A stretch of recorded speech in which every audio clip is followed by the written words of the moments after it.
훅 인터뷰. 모두를 위한, 모두를 향한 모두의 궁금증 훅 인터뷰.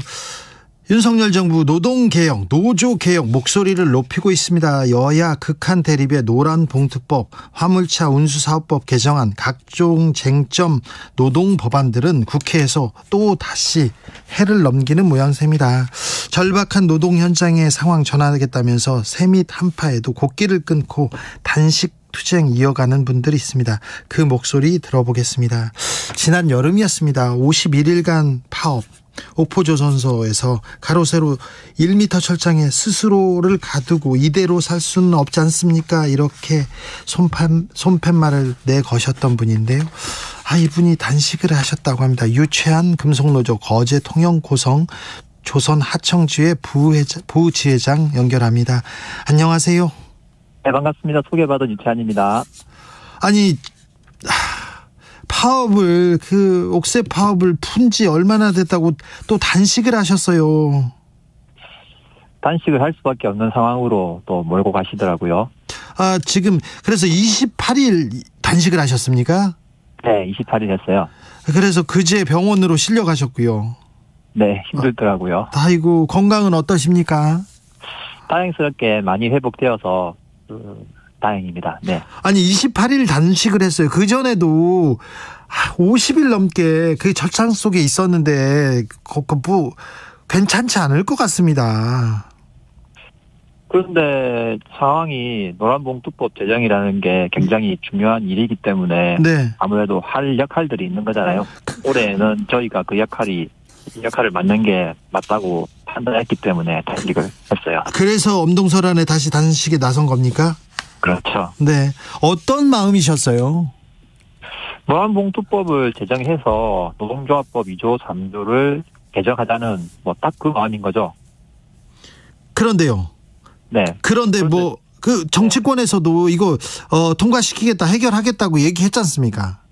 네, 민주당에서 민생 7대 입법 과제로 하겠다고 약속을 했었죠. 네. 그런데 지금 국회에서는 잠자고 있습니까? 정기국회가 끝날 때까지 논의가 되지 않았고요. 임시국회에서 법안 소위에서 한번 다뤄지고 난 뒤에 지금 더 이상 진척이 없는 상황입니다. 20년 전부터 이 노동 현장 관계법 이거 개정해야 된다 계속 나왔는데 고쳐지지 않은 이유는 뭔가요? 왜냐하면 손쉽게 손배 가압류를 때리게 되면 노동자들을 탄압할 수 있고 같은 대화의 상대로 인정하지 않을 수 있는 거잖아요. 예. 그걸 통해서 우리 사회는 좀 더 양극화되는 거고요. 차별이 일상화되는 거고요. 네. 노란봉투법을 제정해서 2조 3조를 개정하지 않으면 계속 20년이 아니라 30년, 40년 뒤에도 반복될 문제인 거죠. 지회장님, 지난 여름 파업 철회 이후에 상황은 어떻습니까? 파업 이후에 저희가 주장했던 일들이 거의 그대로 진행되고 있어요. 주장했던 일들대로, 뜻대로 지금 진행되고 있습니까? 그러니까 조선소 하청 노동자들 임금 올리지 않으면 사람 구할 수 없고, 예? 그러면 많은 문제점들이 일어날 거라고 얘기를 했고요. 예? 실제 그래서 인력을 수급 못해서 현장에서는 일이 진행되지 못하고 있고요. 그러다 보니까 남은 사람들에게 더 많은 업무 강도가 세지다 보니까 사고들이 계속 발생하고 있고 죽는 사람도 4명이나 있었고요. 근데 죽은 건 드러나는데 다친 거는 다 은폐하려고 시도를 하더라고요. 더 나빠졌다고 말할 수 있죠. 합의안은 지켜지지 않는 겁니까, 그러면? 합의안도 고용승계 합의안이 지켜지지 않아서 저희 지회장이 21일 단식을 했고요. 예. 그리고 합의 내용 중에 가장 중요한 게 원청이 포함된 가자협의 EFT를 구성해서 하청 노동자들의 처우를 개선하자고 했는데 이것도 합의 내용이 지켜지지 않았죠. 약속을 지키지 않습니까? 그렇네요. 약속을 지키지 않네요. 아니, 사측에서 약속을 지키지 않으면 정부가 나서서 얘기해야 될 거 아닙니까? 사측에서 약속을 지키지 않고 거기에 저항하면 손배를 때리더라고요. 손배, 지금 제가 그게 걱정인데요. 네. 파업 이후에 손해배상 청구가 들어왔습니까? 470억 손배소가 진행 중입니다. 470억이요? 네. 노동자들한테 470억을 물어내라고요? 그렇게 주장을 하시더라고요. 이거 어떻게 하죠? 어떻게 대응하고 계신가요? 사실 470억이라는 금액에 많이 궁금해들 하시는데 네. 이게 걱정 반, 두려움 반인 거잖아요. 예. 헌법에 보장되어 있는 노동자들의 권리를 주장한 것 뿐인데, 네. 이걸 470억이라는 말, 어찌 보면 하위법인, 민법인 거잖아요. 예. 민법이 헌법에 보장되어 있는 권리를 짓누르고 있는 상황이기 때문에, 저희는 470억을 맞으면 안 된다고 생각하고 있고요. 예. 그렇기 때문에 법률적인 대응뿐만 아니라, 이번에 대우조선을 인수한 하나에게도 470억 손배를 취하해라라고 요구를 하고 있습니다. 네. 조선 노동자로 사신 지 지금 20년 넘었죠. 네. 근데 저는 현실에 대해서 말씀하실 때 믿어지지가 않더라고요. 20년을 일했으면 진짜 전문가고 기술자인데요. 네. 근데 이 열악한 환경 속에서도 현장을 지키고 계신 이유가 뭔지 묻고 싶습니다. 우리나라의 비정규직이 1,100만 이상이라고 보고 있거든요. 네. 실제 거의 반 이상이 비정규직 노동자들로 구성되어 있고요. 바꿔 얘기하면 어딜 가나 임금 조건이 조금 틀릴 뿐인 거지, 말도 안 되는 상황에 놓여 있는 건 마찬가지인 거잖아요. 예. 제가 조선소에서 20년 다닌 만큼 저를 잘 알고 저와 함께하는 동료들은 조선소에 있는데, 이 사람들하고 내가 있는 자리에서 내 일터를 바꾸는 게 맞는 거지, 여기서 딴 데 간다고 해도 어디 가나 개똥밭이라 생각하고 있기 때문에 네. 굳이 옮길 필요를 못 느끼고 있는 거죠. 20년을 이렇게 한 현장에서, 그리고 한 분야에서 했으면 장인이고 전문가인데, 너무 이 노동의 가치를 좀 쳐주지 않는 현실이 좀 안타까웠어요. 저도 그게 화가 나요. 네. 예전에는 판사, 검사, 영접사였거든요. 예. 요즘에는 그 기퉁에도 끼지 못하는 게 화가 납니다. 용접사 20년 하면 월급이 얼마나, 최저임금 수준의 임금을 아직도 받고 있습니까? 제가 250만 원 정도 받고 있어요. 20년 기술자인데요. 네. 지금 떼고 나면 정말 얼마 안 돼요. 네. 근데 귀족노조라는 소리는 계속 들으시죠? 그렇게 귀족노조가 부러우시면 조선소에 와서 귀족노조 생활 하시면 되지 않습니까? 그 얘기 들을 때는 어떤 생각 드시던가요? 정말 모른다라는 생각이 드는 거죠. 네. 윤석열 정부 들어서 계속 노동계를 향한 강한 발언 나옵니다. 법과 원칙 계속 외치고 있는데 어떻게 들으셨습니까? 대통령의 노동 인식이 굉장히 문제가 있다라고 느끼고 있고요. 네. 실상은 대통령이 하는 말이 좀 신뢰하기 힘든 말인 거잖아요. 계속 입장이 번복되니까. 어쨌든 정부와 여당은 기업의 편에 분명히 서 있는 것 같고요. 그럼에도 불구하고 우리나라 국민의 대다수는 노동하는 사람들이거든요. 네. 근데 국민의 대다수를 재벌 몇 명을 위해서 희생하겠다는 이야기로 듣고 있어요. 이런 건 대단히 문제가 있다고 생각하고 있습니다. 네. 50일 넘게 뜨거운 독 안에서 이렇게 몸을 가두고 싸우셨는데요. 그때 분명히 건강을 해치셨을 것 같은데요. 파업 이후에 한 넉 달 정도 고생을 했고요. 예. 그리고 넉 달 정도 어느 정도 몸이 추스러지고 나서 또 단식을 하고 있는 게 좀 현실입니다. 꼭 단식에 나서야 했나요? 그거 묻고 싶어요. 안 그러시면 안 되나요? 왜냐하면 이 비정규직이라는 이유로 차별이 너무 당연하게 받아들여지는 거잖아요. 네. 저희 조선소 같은 노동자들이 최저시급 받고 일하고 있다는 거는 이번에 국민들이 많이 알게 되셨고요. 이번에 알았어요. 그죠. 네. 그리고 근데 알고 보니까 조선소 하청 노동자들이 1시간당 63,000원 정도의 임금이 책정되어 있더라고요. 그래요? 이게 하청으로 오면서 최저시급 말고 남은 게 아무것도 없는 거죠. 예. 근데 이 구조를 유지시키는 게 노동조합법 2조 3조인 거잖아요. 네. 70년 전에 만들어진 이 법이 70년 전에 없었던 비정규직, 특수고용, 플랫폼 노동자들의 권리를 막고 있는 현실인 거고요. 네. 그리고 이 20년 만에 노란봉투법이 좀 목소리를 내고 있는데 네. 이때는 뭐라도 해야 된다는 마음들이 그렇게 될 수밖에 없는 현실인 거죠. 알겠습니다. 노동 현실이 이렇게 비참한데 정부 여당 계속 노동개혁, 노조개혁만 얘기하고 있습니다. 대통령을 비롯해서. 자, 네. 정부를 향해서 한마디 해주십시오. 사실 말을 해도 들어줄 건가 의심스러운데 한마디 하자면 네. 우리 사회의 모든 가치 있는 것들은 노동으로 만들어지지 않습니까? 네. 대통령이 사용하는 것들, 정부 여당이 필요로 하는 것들, 이 사회의 모든 것들이 노동으로 만들어지는 거고요. 정부 여당이 유지하려는 이 사회는 자본과 노동이 함께 어우러져서 살아가는 세상인데 지금 정부 여당은 자본의 편에서 노동을 압살하려고 하고 있거든요.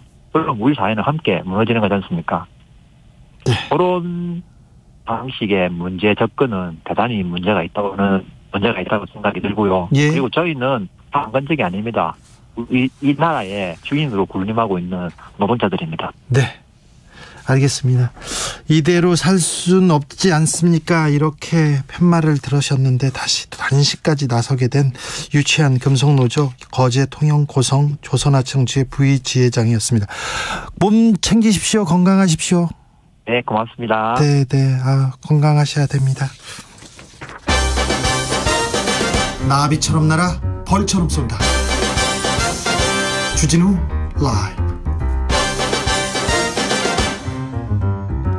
이번엔 화물연대 소식 들어봅니다. 박귀란 화물연대 전략조직국장, 안녕하세요. 예, 안녕하세요. 반갑습니다. 단식하셨던 이봉주 위원장이 건강 악화로 병원으로 또 실려가셨네요. 네, 저희가 단식이 18일까지 진행이 됐는데 현재 네. 건강이 굉장히 악화된 상태여서 어제자로 병원에 입원 중입니다. 네, 저희가 이봉주 위원장의 목소리를 듣기도 했는데요. 인터뷰를 했는데 세미 단파에 이렇게 곡기를 끊어야 하는, 목숨을 걸어야 하는 이유가 뭡니까? 저희가 2020년부터 도입된 화물자동차 안전운임제가 이제 내일로 정말로 일몰이 됩니다. 네. 이 안전운임제가 사실 화물노동자의 생존권을 지키는 유일한 사회적 안전망이었는데 하루 평균 15시간, 길게는 20시간씩 일하고 쪽잠을 차에서 자면서 졸음운전과 사고 위협을 내몰린 화물노동자들을 위한 유일한 제도가 내일로 사라지게 되는 거고요. 저희는 스스로 약속한 제도 연장까지 뒤집으면서 화물노동자 국민을 죽음의 위협으로 내몰고 있는 정부 여당에 맞서서 제도 지속과 확대 논의를 요구하기 위해서 총파업 직후에 단식 투쟁에 돌입한 바가 있습니다. 화물연대가 총파업 그리고 단식에 나설 수밖에 없는 이유가 지금 정부 여당이 약속을 지키지 않아서 그렇습니까? 예, 맞습니다. 어떤 약속을 안 지켰어요? 사실 지난 6월 총파업 때 이 안전운임제 지속에 대해서 정부와 약속을 받은 적이 있고요. 네. 그리고 사실 저희가 총파업에 돌입하는 시점에 정부에서 당정협의를 통해서 3년 연장안을 제시를 하지 않았습니까? 네. 그거를 이제 화물연대가 총파업을 했기 때문에 그 약속은 없어진 거다. 이렇게 주장하면서 약속을, 국민들과 약속을 종이장처럼 뒤집고 제도를 실제로 일몰을 시켰어요, 지금. 네. 이런 상황에서 좀 정부가 이 제도의 사실 필요성을 맨 처음 이야기한 것도 사실은 정부였고, 도입을 해서 쭉 추진을 해오던 정부가 이렇게 좀 종이장처럼 약속을 뒤집으면서 제도를 일몰시킨 데 좀 반발해서 저희도 제도를 지키기 위해서 좀 투쟁을 진행할 수밖에 없었습니다. 파업을 철회하면 업무 복귀하면 대화하겠다 이렇게 얘기했는데 대화는 열리지 않았습니까? 예, 파업 철회한 이후에 대화는 전혀 열리지 않았고요. 오히려 화물연대 파업의 손실이 크기 때문에 제도를 우선 일몰시킬 수밖에 없다. 이런 식으로 정부가 나오면서 사실 지난 2주간 전혀 어떤 논의나 이런 게 좀 이루어지기 어려운 상황이었고, 결국에는 내일로 일몰이 좀 되게 된 그런 상황입니다. 안전운임제 화물 노동자한테만 특별 대우를 해줄 수 있는 거는 아니지 않느냐, 이렇게 정부 측에서는 얘기합니다. 네, 사실 안전운임제가 저희가 계속 요구를 하고 말씀을 드리고 있지만 이게 화물 노동자만을 위한 제도는 아니거든요, 사실. 그러니까 지금 화주 대기업들의 좀 과도한 이익 추구 때문에 물류산업 자체가 지속이 좀 불가능한 상황까지 이른 상태입니다. 올해 초에 또 유가가 폭등하면서 실제로 파산 직전까지 가거나 이 업계를 떠나는 화물 노동자들이 굉장히 늘어나고 있고요. 또 화물 노동자 사고나 이런 것도 좀 최근에도 여러 가지 사고들이 있었는데 졸음운전이나 이런 과적이나 과속이 강요되면서 국민의 안전 위협까지도 이어질 수밖에 없는 상황이 있다. 그렇기 때문에 이 물류산업을 좀 안정적으로 유지하기 위해서 또 도로의 안전을 증진해서 국민의 안전을 지키기 위해서 좀 필요한 제도다라는 것을 저희가 여러 차례 좀 설명을 좀 한 바가 있고요. 실제로 정부에서 진행한 이 안전운임제 효과에 대한 연구 용역에서도 이 물류산업을 개선하고 안전을 증진시키는 데 효과가 있다. 네. 이런 결과가 나왔습니다. 그런데 네. 정부에서는 안전운임을 일몰 시킨다. 화물연대 세력 확장 때문에 제도를 없애야 된다. 라는 답을 정해두고 자신들이 진행한 연구 결과까지도 부정하면서 지금 제도를 없애기 위해서 온갖 힘을 다하고 있는 그런 상황입니다. 국장님, 근데요, 알겠는데 조금 단식 안 하면 안 되고 다른 방법으로 이렇게 호소할 길은 없습니까?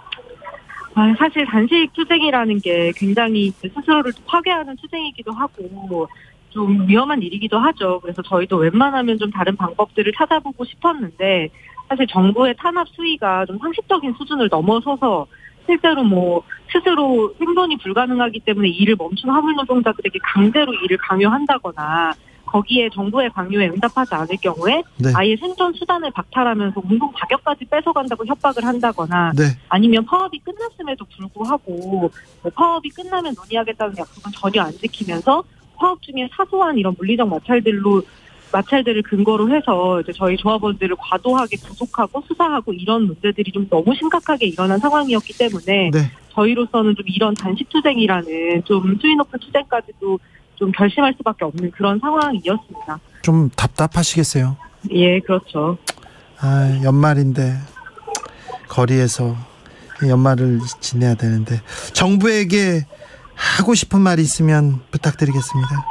예, 이제 내일이 되면 제도가 실제로 일몰이 됩니다. 저희는 이제 화주 대기업의 이익을 위해서 화물 노동자들의 삶과 국민의 안전을 포기한 게 정부 여당이고 이 산업을 망치고 화물 노동자를 죽음으로 또 국민을 위험으로 내몬 책임을 정부와 여당이 반드시 져야 된다. 네. 이 이야기를 좀 꼭 하고 싶고요. 예. 또 사실 지난 20년 동안 화주 대기업들의 미운 추구 과정에서 망가져온 화물운송 산업 그리고 또 정부가 방치해온 물류 산업을 떠받들고 지켜온 것은 우리 화물 노동자들이었습니다. 그렇기 때문에 정부가 이렇게까지 화물 노동자들을 좀 죽음으로 내몰고 있더라도 내 일터와 삶 그리고 국민의 안전을 포기하지 않고 이 현장에서 화물 노동자들이 끝까지 싸울 것이다 라는 얘기를 정부 여당을 향해서 꼭 하고 싶습니다. 알겠습니다. 새해 복 많이 받으십시오. 네, 감사합니다. 밥은 좀 잘 드셨으면 좋겠습니다. 화물연대 예. 박귀란 전략조직국장이었습니다. 교통정보센터 다녀오겠습니다. 이현 씨. 네, 연말의 금요일 그것도 지금은 퇴근 시간대입니다. 서울시내